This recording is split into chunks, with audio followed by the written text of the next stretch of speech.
ಗೃಹಲಕ್ಷ್ಮಿ ಗೊಂದಲಗಳು ಇನ್ನೂ ಸರಿಯಾಗಿ ಬರ್ತಾ ಇದೆ. ಗೊಂದಲಗಳೇನಿಲ್ಲ. 1,25,00,000 ಕುಟುಂಬಗಳಿಗೆ ಹೋಗಬೇಕು ದುಡ್ಡು ಅಂತ ನಾವು ಫಸ್ಟ್ ಅನೌನ್ಸ್ ಮಾಡಿದ್ವಿ. ಕುಟುಂಬಗಳನ್ನ ಐಡೆಂಟಿಫೈ ಮಾಡಿ ಇಲ್ಲಿವರೆಗೆ 1,17,00,000 ಜನ ರಿಜಿಸ್ಟ್ರೇಷನ್ ಮಾಡಿಸ್ಕೊಂಡಾರೆ. ಅದರಲ್ಲಿ 1,17,00,000ರಲ್ಲಿ 1,15,00,000 ಜನರಿಗೆ ದುಡ್ಡು ಹೋಗ್ತಾ ಇದೆ. 1.5 2 ಲಕ್ಷ ಜನರಿಗೆ ಸ್ವಲ್ಪ ಕನ್ಫ್ಯೂಷನ್ ಇತ್ತು.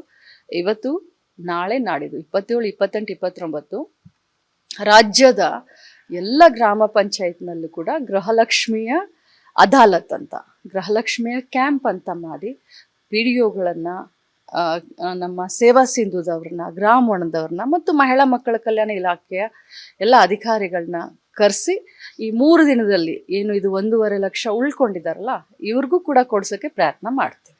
ನಾನು ಮೊನ್ನೆ ನಿರಾಣಿ ಅನ್ನನವರ ಸ್ಟೇಟ್ಮೆಂಟ್ನ ನೋಡಿದೆ. ನೋಡಿ, 2D ಅಂತ ಮಾಡಿದ್ರು. 2D ಮಾಡಿದ್ರು. ಯಾರು ಮಾಡಿದ್ರು? BJP ಸರ್ಕಾರ ಮಾಡಿದ್ರು. ಈಗ ಅದು ಕೋರ್ಟ್ ಮೆಟ್ಲು ಏರಿದೆ. ಈ ಸಂದರ್ಭದಲ್ಲಿ 2A ಕೊಡ್ಲಿಕ್ಕೆ ಸಾಧ್ಯನಾ?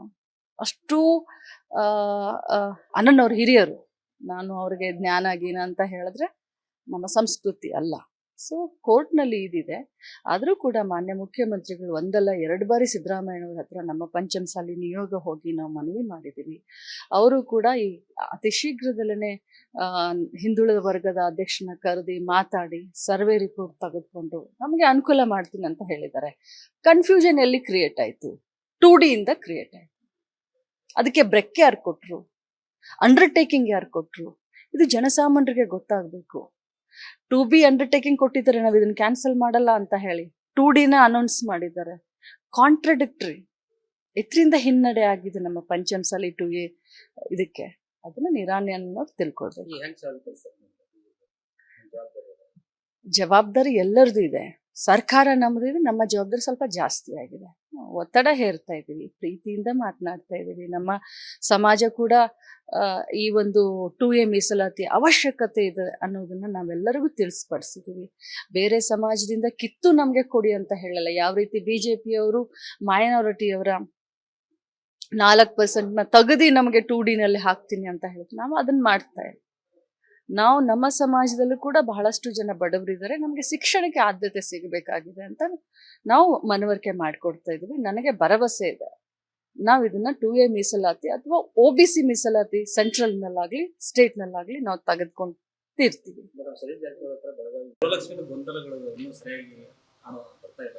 ಗೊಂದಲಗಳೇನಿಲ್ಲ. 1,25,00,000 ಕುಟುಂಬಗಳಿಗೆ ಹೋಗಬೇಕು ದುಡ್ಡು ಅಂತ ನಾವು ಫಸ್ಟ್ ಅನೌನ್ಸ್ ಮಾಡಿದ್ವಿ. ಕುಟುಂಬಗಳನ್ನ ಐಡೆಂಟಿಫೈ ಮಾಡಿ ಇಲ್ಲಿವರೆಗೆ 1,17,00,000 ಜನ ರಿಜಿಸ್ಟ್ರೇಷನ್ ಮಾಡಿಸ್ಕೊಂಡಾರೆ. ಅದರಲ್ಲಿ 1,17,00,000ರಲ್ಲಿ 1,15,00,000 ಜನರಿಗೆ ದುಡ್ಡು ಹೋಗ್ತಾ ಇದೆ. 1.5 2 ಲಕ್ಷ ಜನರಿಗೆ ಸ್ವಲ್ಪ ಕನ್ಫ್ಯೂಷನ್ ಇತ್ತು. ಇವತ್ತು ನಾಳೆ ನಾಡಿದ್ದು 27, 28, 29 ರಾಜ್ಯದ ಎಲ್ಲ ಗ್ರಾಮ ಪಂಚಾಯತ್ನಲ್ಲೂ ಕೂಡ ಗೃಹಲಕ್ಷ್ಮಿಯ ಅದಾಲತ್ ಅಂತ, ಗೃಹಲಕ್ಷ್ಮಿಯ ಕ್ಯಾಂಪ್ ಅಂತ ಮಾಡಿ PDOಗಳನ್ನು, ನಮ್ಮ ಸೇವಾ ಸಿಂಧುದವ್ರನ್ನ, ಗ್ರಾಮವಣದವ್ರನ್ನ ಮತ್ತು ಮಹಿಳಾ ಮಕ್ಕಳ ಕಲ್ಯಾಣ ಇಲಾಖೆಯ ಎಲ್ಲ ಅಧಿಕಾರಿಗಳನ್ನ ಕರೆಸಿ ಈ 3 ದಿನದಲ್ಲಿ ಏನು ಇದು 1.5 ಲಕ್ಷ ಉಳ್ಕೊಂಡಿದ್ದಾರಲ್ಲ ಇವ್ರಿಗೂ ಕೂಡ ಕೊಡ್ಸೋಕ್ಕೆ ಪ್ರಯತ್ನ ಮಾಡ್ತೀವಿ. ನಾನು ಮೊನ್ನೆ ನಿರಾಣಿ ಅನ್ನನವರ ಸ್ಟೇಟ್ಮೆಂಟ್ನ ನೋಡಿದೆ. ನೋಡಿ, 2D ಅಂತ ಮಾಡಿದ್ರು. 2D ಮಾಡಿದ್ರು. ಯಾರು ಮಾಡಿದ್ರು? BJP ಸರ್ಕಾರ ಮಾಡಿದ್ರು. ಈಗ ಅದು ಕೋರ್ಟ್ ಮೆಟ್ಲು ಏರಿದೆ. ಈ ಸಂದರ್ಭದಲ್ಲಿ 2A ಕೊಡ್ಲಿಕ್ಕೆ ಸಾಧ್ಯನಾ? ಅಷ್ಟು ಅನ್ನನವ್ರ ಹಿರಿಯರು. ನಾನು ಅವ್ರಿಗೆ ಜ್ಞಾನ ಗೀನ ಅಂತ ಹೇಳಿದ್ರೆ ನಮ್ಮ ಸಂಸ್ಕೃತಿ ಅಲ್ಲ. ಸೊ ಕೋರ್ಟ್ನಲ್ಲಿ ಇದಿದೆ. ಆದರೂ ಕೂಡ ಮಾನ್ಯ ಮುಖ್ಯಮಂತ್ರಿಗಳು 1 ಅಲ್ಲ 2 ಬಾರಿ ಸಿದ್ದರಾಮಯ್ಯನವ್ರ ಹತ್ರ ನಮ್ಮ ಪಂಚಮಸಾಲಿ ನಿಯೋಗ ಹೋಗಿ ನಾವು ಮನವಿ ಮಾಡಿದ್ದೀವಿ. ಅವರು ಕೂಡ ಈ ಅತಿ ಶೀಘ್ರದಲ್ಲೇ ಹಿಂದುಳಿದ ವರ್ಗದ ಅಧ್ಯಕ್ಷನ ಕರೆದಿ ಮಾತಾಡಿ ಸರ್ವೆ ರಿಪೋರ್ಟ್ ತೆಗೆದುಕೊಂಡು ನಮಗೆ ಅನುಕೂಲ ಮಾಡ್ತೀನಿ ಅಂತ ಹೇಳಿದ್ದಾರೆ. ಕನ್ಫ್ಯೂಷನ್ ಎಲ್ಲಿ ಕ್ರಿಯೇಟ್ ಆಯಿತು? 2D ಇಂದ ಕ್ರಿಯೇಟ್ ಆಯಿತು. ಅದಕ್ಕೆ ಬ್ರೇಕ್ ಯಾರು ಕೊಟ್ಟರು? ಅಂಡರ್ಟೇಕಿಂಗ್ ಯಾರು ಕೊಟ್ಟರು? ಇದು ಜನಸಾಮಾನ್ಯರಿಗೆ ಗೊತ್ತಾಗಬೇಕು. 2B ಅಂಡರ್ಟೇಕಿಂಗ್ ಕೊಟ್ಟಿದ್ದಾರೆ, ನಾವು ಇದನ್ನು ಕ್ಯಾನ್ಸಲ್ ಮಾಡಲ್ಲ ಅಂತ ಹೇಳಿ 2Dನ ಅನೌನ್ಸ್ ಮಾಡಿದ್ದಾರೆ. ಕಾಂಟ್ರಡಿಕ್ಟ್ರಿ. ಇದರಿಂದ ಹಿನ್ನಡೆ ಆಗಿದೆ ನಮ್ಮ ಪಂಚಮಸಾಲಿ 2A ಇದಕ್ಕೆ. ಅದನ್ನ ನಿರಾಣಿ ಅನ್ನೋದು ತಿಳ್ಕೊಳ್ಬೇಕು. ಜವಾಬ್ದಾರಿ ಎಲ್ಲರದು ಇದೆ. ಸರ್ಕಾರ ನಮ್ಮದಿದೆ, ನಮ್ಮ ಜವಾಬ್ದಾರಿ ಸ್ವಲ್ಪ ಜಾಸ್ತಿ ಆಗಿದೆ. ಒತ್ತಡ ಹೇರ್ತಾ ಇದ್ದೀವಿ, ಪ್ರೀತಿಯಿಂದ ಮಾತನಾಡ್ತಾ ಇದ್ದೀವಿ. ನಮ್ಮ ಸಮಾಜ ಕೂಡ ಈ ಒಂದು 2A ಮೀಸಲಾತಿ ಅವಶ್ಯಕತೆ ಇದೆ ಅನ್ನೋದನ್ನ ನಾವೆಲ್ಲರಿಗೂ ತಿಳಿಸ್ಪಡಿಸಿದ್ದೀವಿ. ಬೇರೆ ಸಮಾಜದಿಂದ ಕಿತ್ತು ನಮಗೆ ಕೊಡಿ ಅಂತ ಹೇಳಲ್ಲ. ಯಾವ ರೀತಿ BJPಯವರು ಮೈನಾರಿಟಿಯವರ 4% ತೆಗೆದು ನಮಗೆ 2Dನಲ್ಲಿ ಹಾಕ್ತೀನಿ ಅಂತ ಹೇಳಿದ್ರು, ನಾವು ಅದನ್ನ ಮಾಡ್ತಾ ಇದ್ದೀವಿ. ನಾವು ನಮ್ಮ ಸಮಾಜದಲ್ಲೂ ಕೂಡ ಬಹಳಷ್ಟು ಜನ ಬಡವರಿದ್ದಾರೆ, ನಮಗೆ ಶಿಕ್ಷಣಕ್ಕೆ ಆದ್ಯತೆ ಸಿಗಬೇಕಾಗಿದೆ ಅಂತ ನಾವು ಮನವರಿಕೆ ಮಾಡಿಕೊಡ್ತಾ ಇದ್ದೀವಿ. ನನಗೆ ಭರವಸೆ ಇದೆ, ನಾವು ಇದನ್ನ 2A ಮೀಸಲಾತಿ ಅಥವಾ OBC ಮೀಸಲಾತಿ ಸೆಂಟ್ರಲ್ನಲ್ಲಾಗಲಿ ಸ್ಟೇಟ್ನಲ್ಲಾಗಲಿ ನಾವು ತೆಗೆದುಕೊಂಡಿರ್ತೀವಿ.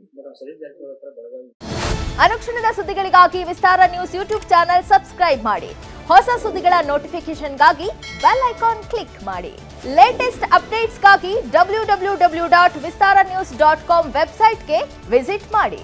ಅಂಗೈಯಲ್ಲೇ ಜಗತ್ತಿನ ಸುದ್ದಿ ತಿಳಿಯಲು ವಿಸ್ತಾರ ನ್ಯೂಸ್ ಕನ್ನಡ ಆಪ್ ಡೌನ್ಲೋಡ್ ಮಾಡಿ.